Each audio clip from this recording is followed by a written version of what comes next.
Moro! Moi. Eikö meillä nyt tässä modemi-jooga? Väsyttää. Höpö. Tuolikin jotain kivasti laittanut.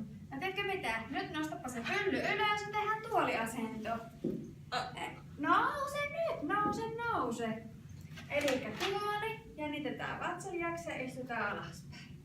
Muista Puoli ja piiskuri. Kyllä, ja muista, että pitää myös sitten jännittää vatsaljaksa. Otetaan pieni tasapaino samalla. Otetaan oikea jalka tuon vasemman jalan päälle. Syvennetään.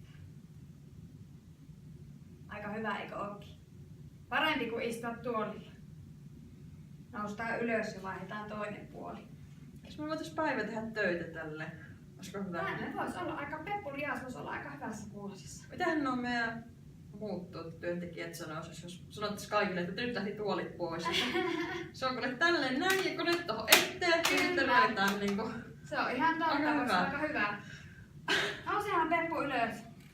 Tehdäänpä kuule vielä yksi juttu vielä. Ootko valmis? No. Tähän käsillä seisot. Noniin. Ota kiinni! Ota kiinni!